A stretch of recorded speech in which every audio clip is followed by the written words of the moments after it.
And here we now find ourselves once again back in the city of Sturgeon Bay. And I want to welcome you all back. This is another episode. And I know I was originally planning to get this out a week after the previous upload, but things just didn't work out that way, and that's fine. But now I'm going to have a lot more time to work on episodes, and we're going to get to that in a bit.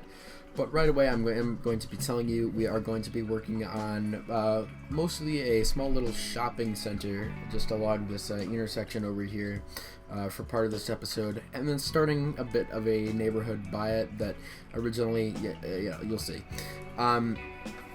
But yeah, I try to use those River Park Shopping Center assets that I believe I mentioned in the previous video. And while, again, they don't look great, there are so many of them that, there's a lot of opportunity to use them. And so I do that here with, I think I put in like a little school kind of, and maybe like a Dollar Tree or something like that. I don't know. There's a few things that I do. I know, I was messing with the roads here. I've got this bit of the road network is a little bit funky, but that's fine. And trying to squeeze it in here was a bit of a challenge. I wasn't able to put like anywhere that the services would come in the back, as it just kind of, the back is right alongside the road. It just ended up like that in order for me to squeeze it in here.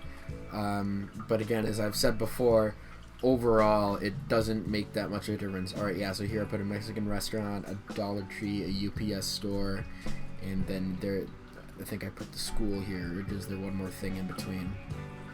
Oh yeah, there's a Goodwill, which I think the Goodwill kind of fits, because this is like not a super well off area of town, I would imagine. I don't know what that's supposed to mean. Like, it's more a thrift store kind of thing. I mean, if you get what I'm getting at, then you get what I'm getting at. But if you don't, then you're completely lost, and I understand that, because half the time I don't know what I'm talking about, man. But then on the other side of this, like across that tiny street, closer to the other main road, I do end up putting down a empty grocery store. Like, there's no branding on it. I just kind of have to end up making my own branding with signs I already have. And that turns out okay for the space I've been given.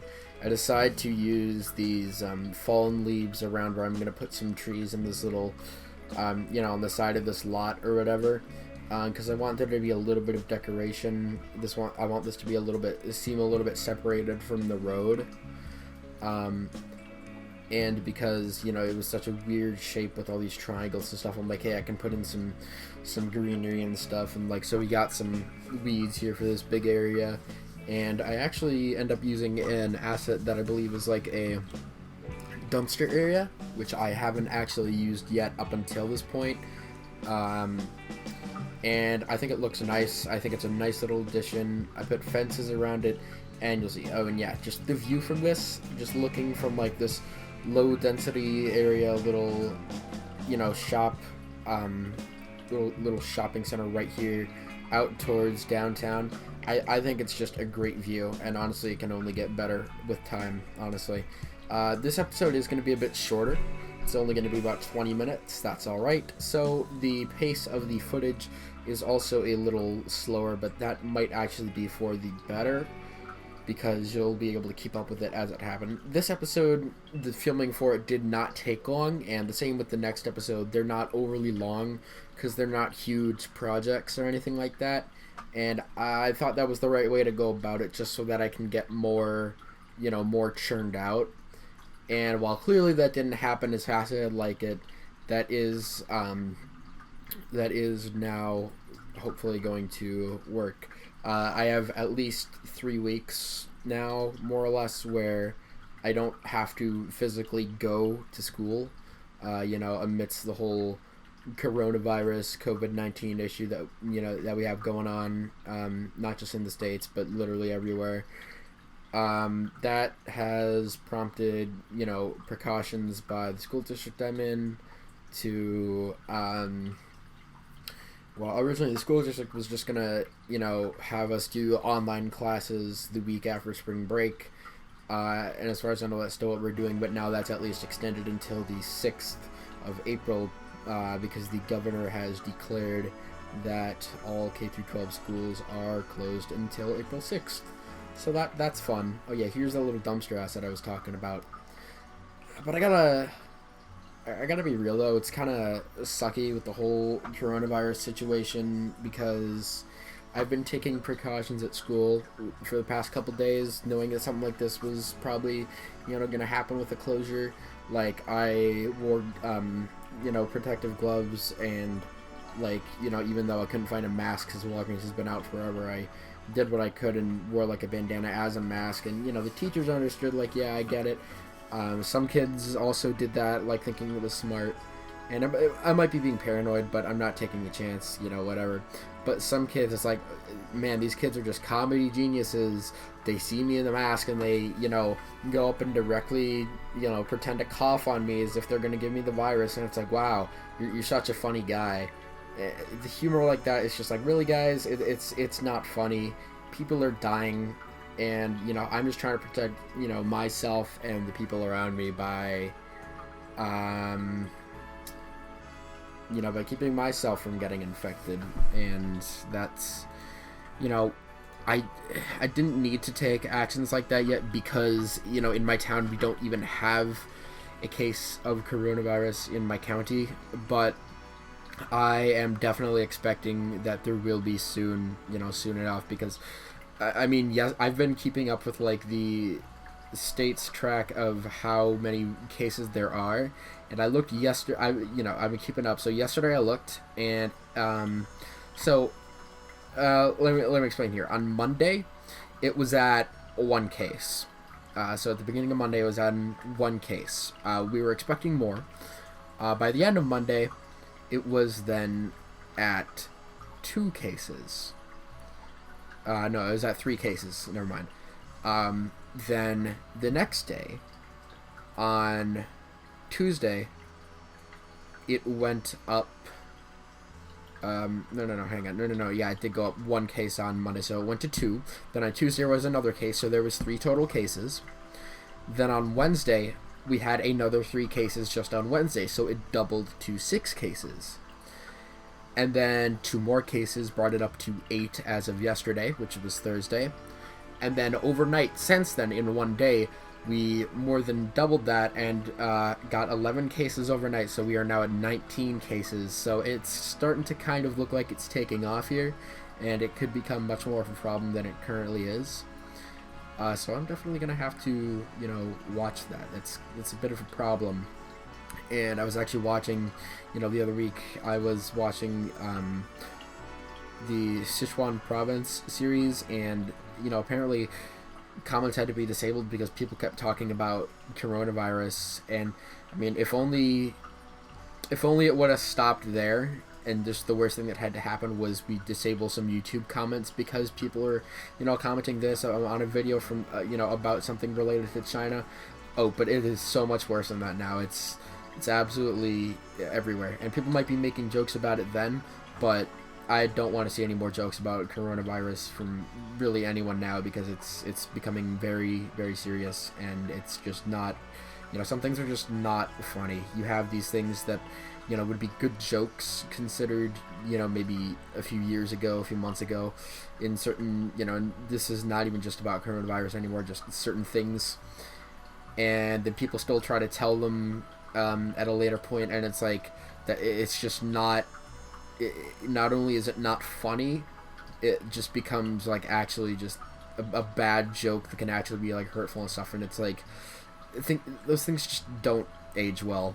Typically, jokes about like viruses or things like that, or again, that's just as one example. So just watch your humor. Don't go off the rails with it. I mean, yeah, I sure bought into some coronavirus jokes too, but now it's here and it's scary, and we got to be careful of it.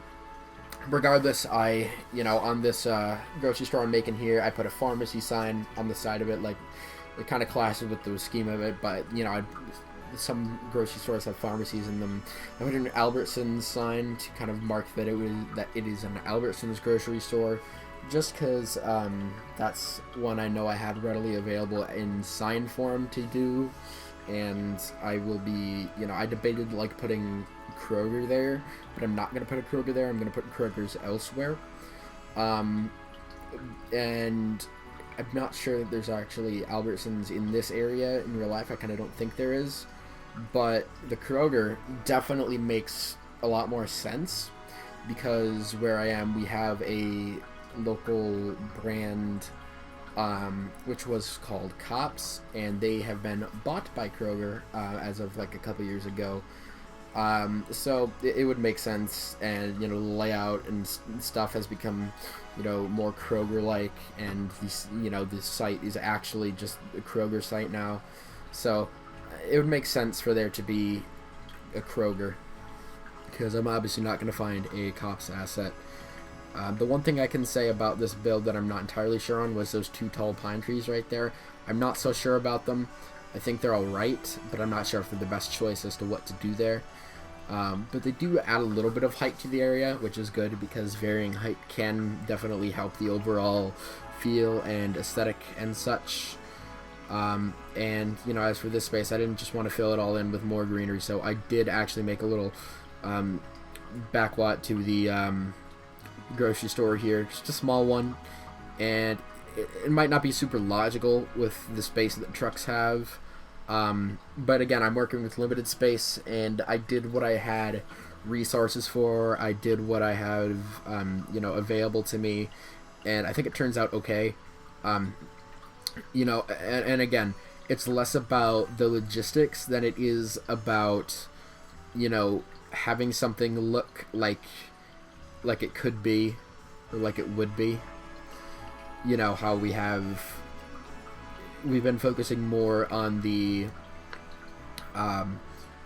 well, for example, if I wanted to make a functional city, I would be playing like Biffa plays with all those roundabouts and stuff, but I'm not after functional.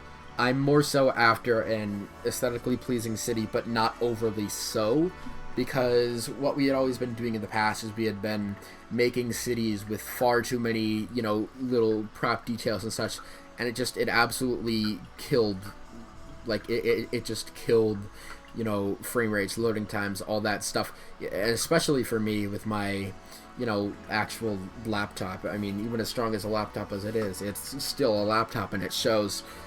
And that's actually a big reason why the series I had done before this just didn't work out, is not only did I not have time to work on them, I didn't have resources to work on them because of how intensive cities can be when you have all these assets and stuff. So it gets to be tough, and then you can't run all this and do a super detailed city, which is definitely what I want to do. Like, if you go back and would watch my first series, how it was Canvas Mountains, and I tried doing that farmer's market, and I really tried to make it more detailed. I just couldn't, because if I had tried to do any more, I just physically would not have been able to with the computer that I had at that time. And if I were to redo that series, I'm sure I could do it a lot better now. That was literally 3-ish years ago at this point, so it's been a hefty bit. Speaking of that, the city Skylines is actually 10 years old as of a couple of days ago here. Did I just say 10 years old? I meant 5 years old. My bad. Well, now you can look at if you're watching this video in 5 years, then it'll be accurate. City Skylines is 5 years old as of a few days ago. The 10th. That's where I got that 10 from. Excuse me. And it's just incredible. I've been playing this game basically since launch. And I must actually admit, I've still never gotten a city to go over 100k since then, because I'm always focusing too much on, wanting something to look good, or just a city gets too big and I get bored of it or something like that, and I've never had a city actually get over 100k in population. Even when I still play sometimes just to do that, I have not hit that. The closest I got was actually at the beginning of last year, so at the beginning of 2019, I was doing a city, just, not recording it or anything, I was just doing a city, and it got to actually about 78-ish K. I had unlocked the international airport and stuff, and I never went back to it after that, and I don't think I had intended to abandon it. It just ended up that way. I think if I really wanted to, there is a potential I could still load that, but I don't think it is a large potential. But I still have like the old maps that I loaded using the CS map view or whatever. I still have some of those maps, and it ended up getting to be a pretty expansive city with like actual suburbs and stuff and good public transportation. And one of the few times that I've actually been able to use, a harbor, which I found that to actually be, kind of fun, just for the fact that it gave me the opportunity to, see how much they actually want to use that, which I was thinking, that they don't use the harbor much. No, they use the harbor a lot. And I'm actually not sure if I'll end up putting a harbor in this city or not, but we will see. All right, here's where I'm trying to place these these triple-decker houses, and as good as they look, the colors by themselves just don't end up looking too great without any, trees around them or fences or whatever. So what I would have to do is, one, find more varied assets so we have some different colors available and different, shapes and stuff, so it doesn't become too repetitive. And two, I would have to add detail to these houses, so I would have to take some time and detail them on like a stream or something, which I've done once before, where I just stream me detailing them and saving them on like kind of an alternate Steam account, so I don't end up wasting all the asset space, and then I only then download the assets I absolutely need for those houses then to my main Steam account. That's my process of doing it. I think that's the accepted process of doing it. It works well for me. You see here, I try to vary up the height a bit before I end up just saying, screw it, and then just using the Green Bay houses that I have. Well, that's what GB means, Green Bay, because like I said, this is based off of Green Bay in Wisconsin. So all the houses for this that I customize are tagged as GB.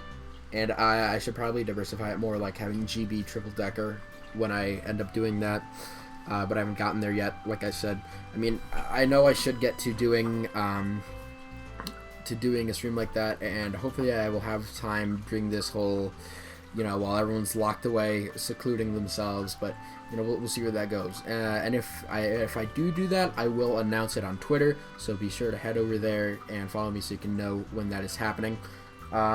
So regardless, I do start creating a small neighborhood here closer to the downtown just to better link it up. I don't finish it, I don't extend it all the way to downtown. I think this might actually more or less be the extent of what I end up putting in right now. But I think it is a good way to start, and there's a little bit of separation between the neighborhood and the main road, which I think I am eventually going to fill in with some trees so that main road there kind of has almost a parkway feel to it, how there would be bits where there's not necessarily homes or businesses along the road itself, but it's a stretch where you can go from point A to point B, and you're surrounded by trees, that are like a barrier zone between the neighborhoods and you. And I think those are, that's definitely something I want to have more than a couple of. Not only just because there is definitely a few of those, but because I just personally like those. I think they're fun, if that makes any sense. I just like that. We are beginning to come to the end of the video here, and I just want to reiterate what I have already said. For this episode and the next episode, at the very least, there will not be cinematic footage following the videos. This is simply because I did not feel that these projects were on a scale enough that warranted taking multiple cinematic shots. I likely could have, but I did not want to, because these episodes were churned out quickly in terms of recording them a few weeks ago. And yeah, the next episode will also be a bit shorter, perhaps. That one is more focused on one project than this is, how this was the neighborhood and the small shopping center. But you'll see what the next episode is. I'm probably going to try to edit that more or less as soon as I can after finishing editing this one. And oh, I'm feeling a tickle in my throat. Am I getting COVID? Oh God, I hope not. Okay, well if I disappear because I get coronavirus, then you'll know that that happened while I was editing this. So, oopsie. Also, I like how I was able to fit in that narrow house there. Or that being said, guys, please do go and take a look at my Twitter to keep up with when I will likely be doing a house detailing stream at some point in the next couple weeks. Please keep an eye out for the next episode, and hopefully I can also record a couple more episodes during this time. We'll see how things go. Just really have to play it all by how this whole coronavirus situation goes, because I mean, while it is not in my town yet, if it gets to me in my town, things are going to be dire. Things are just going to be, dire. We're going to have to make sure we have food and stuff, just because of how, not necessarily because of how bad it actually will get, but because of how bad people panic. That'll be how we have to operate. And with that being said, we are in the final 20 seconds of this video. I want to thank you so much for watching. Thank you, so much for being here with me through this. And to see you guys in episode 7. Please take care.